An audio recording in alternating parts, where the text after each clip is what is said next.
We have a TV show. Okay.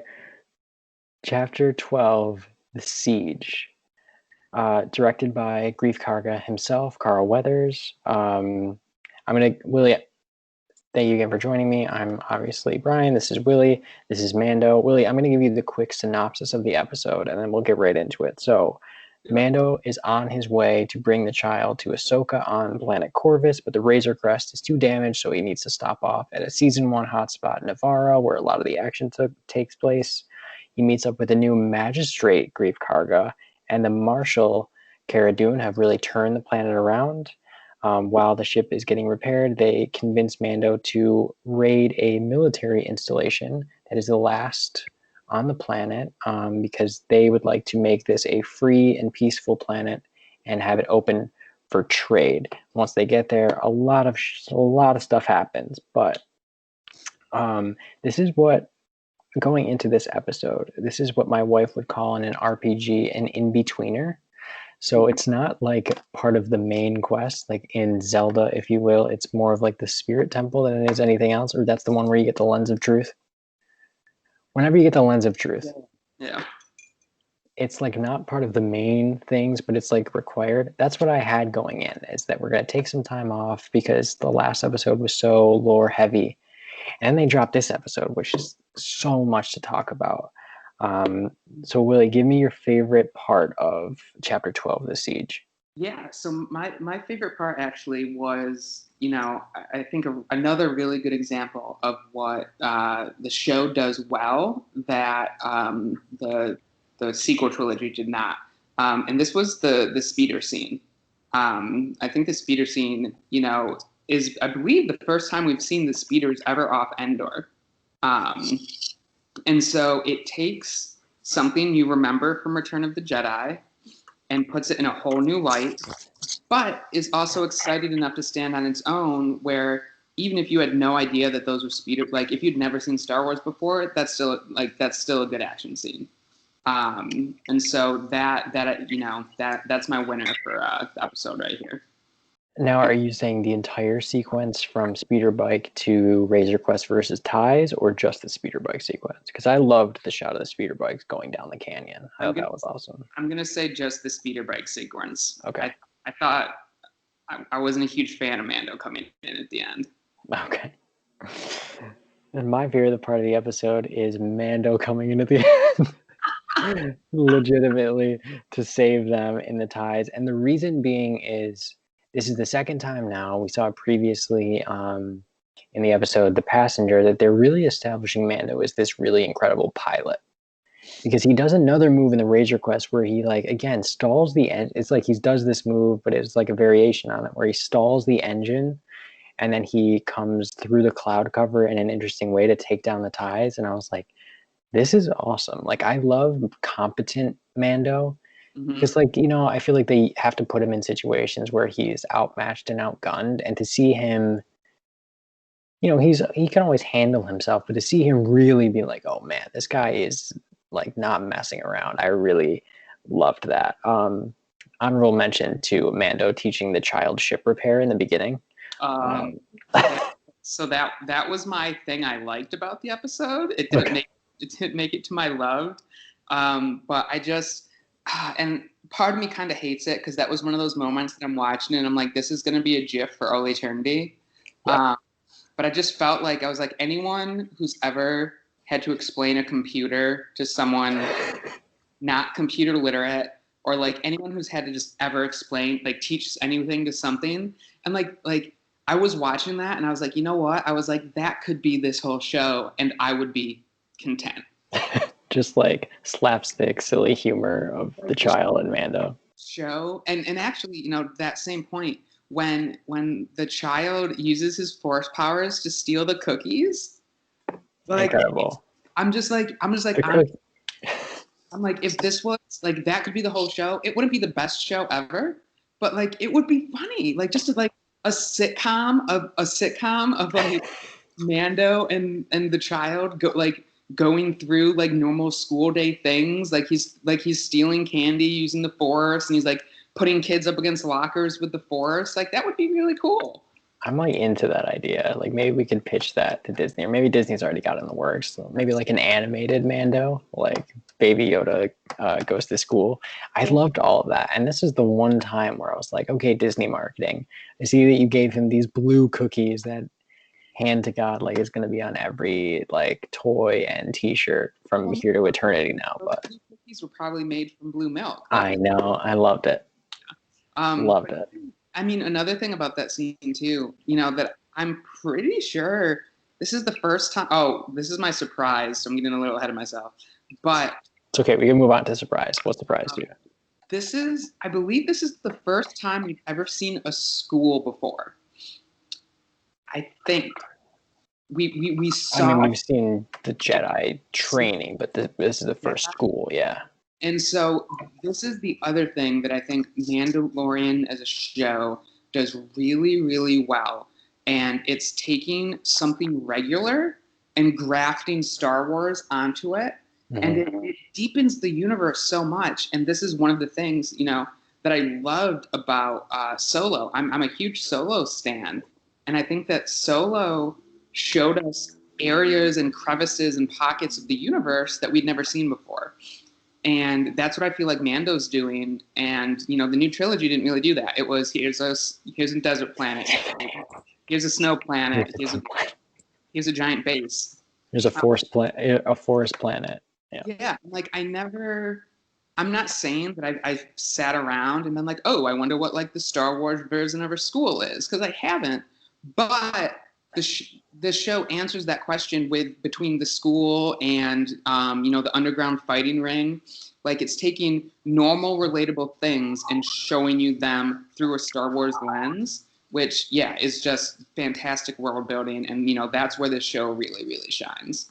I liked that also. I was a little worried that it was going to be a red herring, but I really liked the way they did that. I was super impressed with this school scene because I think it could have been really bad, or really like just out of place. But I do totally agree with your point. I think it really fits the aesthetic. So the thing I was surprised by most, and this is going to be definitely a huge discussion, is so the reveal in this episode is the military installation that they're taking over is actually a mad science lab in which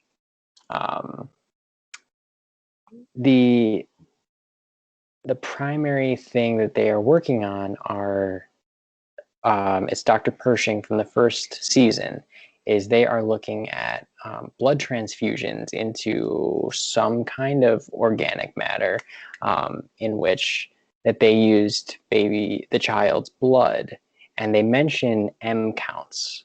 So I'm guessing that's just a straight up reference to midichlorians. It's got to be midichlorians. And I was very surprised to get a midichlorians reference. I'm also very surprised to have, again, the genetic testing and kind of like, is Moff Gideon making, force sensitive stormtroopers?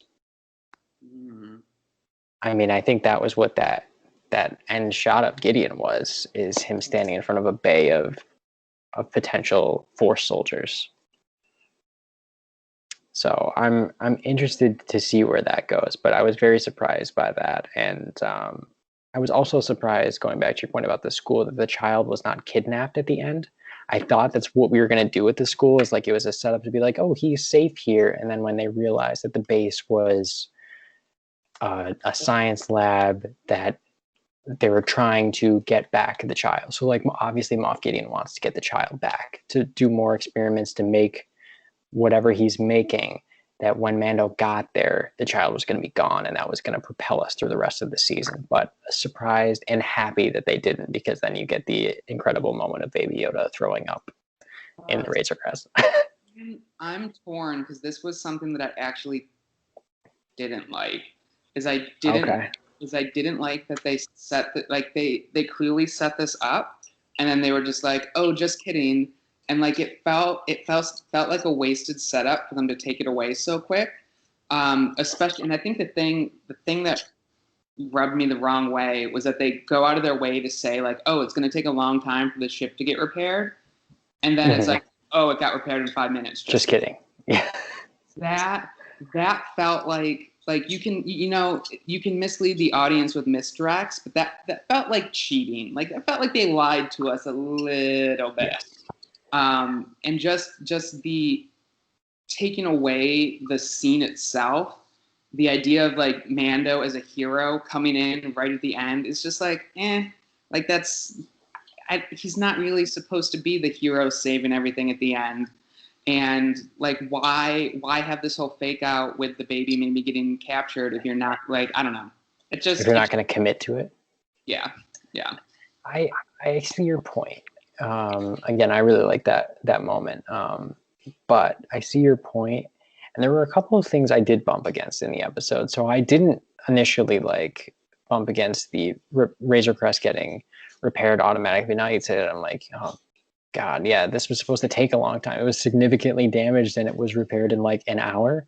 I also was a little caught off guard by the fact that when they asked Mando to leave the child in the school, he says, "Wherever I go, he goes."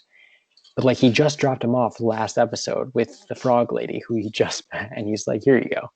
Yeah, so I've meant to bring this up. They've been a little inconsistent with that over the course of the season. The same thing with one thing that actually really bothered me when the last episode, when the baby is eaten by the like fish thing on the ship. And the first thing Mando tries to do is get out instead of dive underwater and save Baby Yoda. Yeah. And it's a very small character detail, but I'm like, that doesn't make sense. The first thing he's going to do is dive underwater and save the child. Then he's going to try to get out. Yeah. And so I thought it was weird that they had him get out, make himself safe, and then send someone else in after the child. I thought that also, like, obviously he was drowning. I feel like what they were trying to do is that he was drowning because he wouldn't take off the helmet. But like it was very unclear because you're right. I didn't like in that episode when he is like, there's the child in there. I'm like, why don't you go like dive in? Like you just got out, so like go back for it. So yeah, I think you're right. There's a little inconsistency there. So was that your dislike of this episode, or did you have another dislike of this episode? I think. Okay. So it's actually interesting. I saw a very brief negative comment about the episode before I watched it. Okay. And I don't remember whose review it was, but they were saying like the headline was like, now we really have like arrived in like side quest land now. Like, we're still doing this side quest thing. So I was expecting the episode to be worse than it was. Mm-hmm. I think while it follows that same side quest pattern, I think it still had a lot of good parts. I do think that it's probably the weakest episode this season. If I were to put them up, and I think that's just because the whole going to turn off this base thing just wasn't that exciting. The speeder bike chase after it was, but the whole sequence of them just going in and doing it, and then the fish, I hated that fish dude. Hated fish dude. I did not like him it was one of the things I really didn't like about the pilot episode of the show is Horatio Sands, as I think his name is Mithral. In the show, I don't care for him. I don't care for him here. To be honest with you, I'm not a huge Cara Dune Grief Karga fan.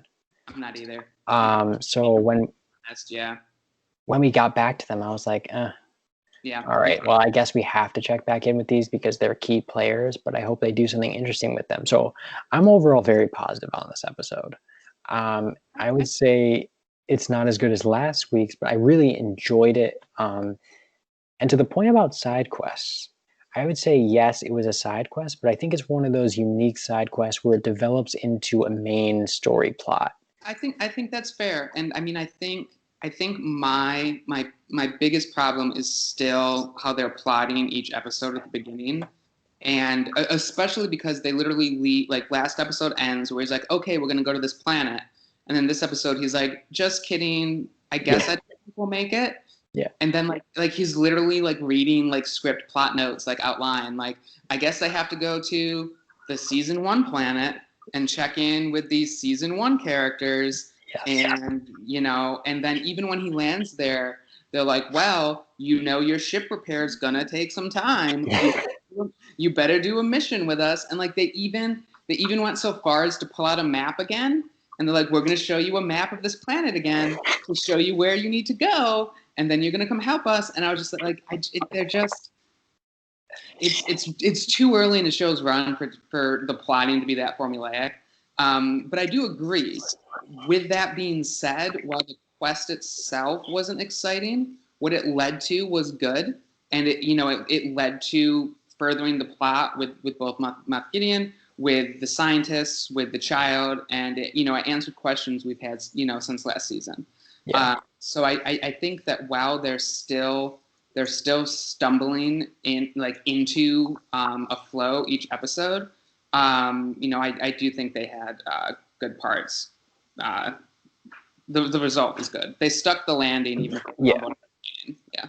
I again, see your point. It was a very episodic episode. Not to belabor that point, but it was very like, hey, it was a very standard television 30 minutes of like, here's our problem that we have, that why couldn't we have done this earlier? We have a whole scene dedicated to Cara Dune beating the crap out of guys in a bar, so she looks like she could handle an abandoned military base. I thought about your comment from last week, actually, when you were talking about that with the Mandalorians, and I thought it was even more like obvious this week. Like, they didn't need Mando to do this; they could have done this on their own. Absolutely, there was like 5 stormtroopers, maybe. Like, wasn't that big of a deal. Yeah, and I thought that was odd as well. Like, why do you need Mando, and why is any of this happening now, other than the fact that it needs to, because here we are. My dislike from the episode, and it's something that really bothered me, and it was the very stilted B movie dialogue in the action sequences. So I wrote down some things that were said that are like the most cliche action scene things to say. We're trapped when people are clearly not trapped. You're not serious when people are about to do something crazy. Can't this thing go any faster?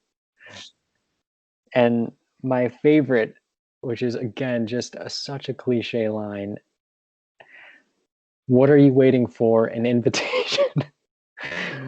And it's just like the whole like raid on the base up to like the chase with the speeder bikes, which I really liked the speeder bike aspect of it. But that's all anyone was saying, because Mando isn't there. Yeah. But so we're only getting these like schlocky one-liners of like, can't this thing go any faster? And I'm just like, guys, you had an opportunity to make this a really awesome moment, and you just went with the cheap comedic route. Yeah. And I mean, like I said, I think this episode had strong moments. I don't think it was a bad episode of television. Don't get me wrong. Yeah. It was still good. It was still, it had enough stuff in it to still be enjoyable. But I do think this is definitely the weakest one we've had, at least this season. I don't know if I'd go quite so far as to say overall, but I definitely say it's the weakest of the 4 overall. Yeah. Okay. What were some things that you just generally liked about the episode? And we talked a little bit about the child, and the school and the cookies. I mean, I had that. I had him stealing the food. I really liked the force powers for the regular stuff.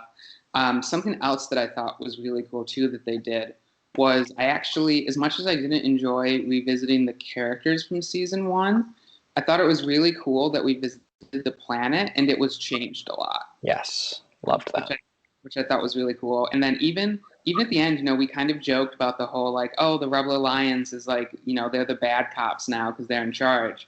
And they totally pulled like ACAB on with the cop coming in and then being like, oh, we don't know why anything happened. Like, ha ha ha. Like, and I mean, I just think it's really interesting, especially as, to spin off hugely into like big philosophy debates. When Star Wars came out, the popular trope was, the mythological hero. Mhm. And, now I think that's the reason a lot of people in their 30s and 40s struggled with the new trilogy, is the Jedi are cops. They're cops who have abused their power for centuries and are corrupt. And, Rey figures that out, Ahsoka figures it out, so on and so forth.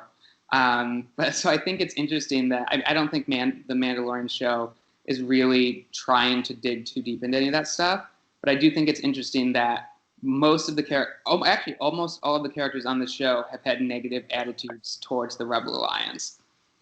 They even go so far as to Grief Karga calls the rebel trooper officer, Oh yeah, like directly. So I think that they're making an attempt. I think the prequels do a really good job of being like, hey, they are basically Green Lanterns or space cops, and they got way too big for their britches and caused the downfall of the entire galaxy. So I am interested to see what they do with the New Republic forces, the Rebel forces. Just some of the little things I liked. There was a lot of use of wipes in transitions from scene to scene, which I thought was just a nice touch by Carl Weathers or the editing team to make a nod to George Lucas's editing style of crazy wipes and no star wipes, but here's hoping. I did like. There was also another callback. There's a line when the stormtrooper opens the door. He says, "There they are. There they are. Blast them." It's like again. I'm here for all of those little references. And then ultimately, I just like Mando learning to let go a little bit when they're like, hey, like the child is going to be fine in the school. Again, thought it was a red herring, but I'm okay with him accepting his parental role more. What did you notice? I'm going to go through all the current threads we have after this, but is there anything specific you noticed that you want to keep track of throughout the rest of the season that was introduced in this? I know we kind of talked about the New Republic a little bit, but yeah. I mean, I definitely think the clones to me is the interesting thing to watch from this episode, because I do think that they're probably doing some type of cloning. I mean, obviously, clones, huge thing in that Clone Wars show. Huge thing, throughout the prequel trilogy. But also, I mean, I don't know if they've actually came out and made it canon or not that Palpatine was a clone in the last movie. So the body he's using is a clone generated, or they haven't said like he's a clone, but the line is like cloning dark sciences stuff only the Sith knew about. Now they have stated that Snoke was a specific kind of genetic modified being, Mm-hmm. but not like specifically a clone. Okay, so I'm thinking that this all is probably going to tie into whatever Palpatine was working on in some form, is my thought. And so I think we're beginning to see more of those seeds planted here for something like that. Yeah. I guess we should put down some money on our Necromancer Palpatine theory. The way they're going right now, though, I'm not even convinced. I'm not convinced right now that we get Ahsoka before the last episode. I don't think we are. I agree with you. I'm also waiting for the moment. I'm not saying it's Thrawn. I'm not saying it's Emperor Necromancer Palpatine, but I'm waiting for a moment where Moff Gideon walks into a room and kneels down, or a hollow thing comes up and he's answering to someone. I just think that's inevitable. I don't know who it is, what it's going to be, but I'm just waiting for that, and I expected that this episode when they cut to him, but then it was the whole clones or whatever he's working on, the troopers reveal. So quickly, last week I outlined 6 threads that were kind of in the show. I have 10 currently. So a couple shifting movements. I'm just going to go through them really quick. Mando and the child, trying to bring the child to the Jedi. Then we have the Children of the Watch. So what the Mando's like group is. So the armor and all those Mandalorians that we saw in season 1. We have Bo-Katan trying to reclaim the Darksaber and retake over Mandalore from the Empire / Moff Gideon, and we have Moff Gideon, who does have the Darksaber, and again is possibly building Force Troopers or cloning for some reason. We have Ahsoka, whatever she's doing. We have Cara Dune, who may or may not be joining the New Republic. Greef Karga working on turning that planet around. I think we're not done dealing with I think he is right now the audience, or the personification of like the trade system and the political system. He could be an into that. So we could get some interesting cameos by way of Greef Karga making his way in there. We have the New Republic, whatever they're doing. Again, I had just going back to what we were talking about, being basically space cops now. Then we have just the overall science experiment by Dr. Pershing, because he's still alive. We haven't seen him since the early episodes, so whatever he's working on. And then we also have, again, Boba Fett lurking. So that's all 10 threads. We have a lot now. This is really a TV show. I've been asking for B stories. I remember saying that to you. I need, despite their level of success, I really want some side things. So if I get, half an episode dedicated to Cara Dune talking to New Republic pilots and investigating, maybe she can join them, I'm into it, because I think the more focus we can take off of M.A.N.D.O and the child, the more that those interactions and moments will be more meaningful, because we'll have much more to digest. So ultimately, loved this episode for what it brought to the table. So I'm very in on this episode. Are you? I know you said weakest of the season, in your opinion. I'm still in on it. Yeah. Okay. I don't think it was a bad episode by any means. I just think it was bumpier than the preceding 3. Yeah, that's fair. I do want to note that this is the 12th episode of The Mandalorian. Still no Max Rebo. But again, we'll be back with another episode next week. Willie Clark, thank you as always, and long live the Empire. Dum dum dum.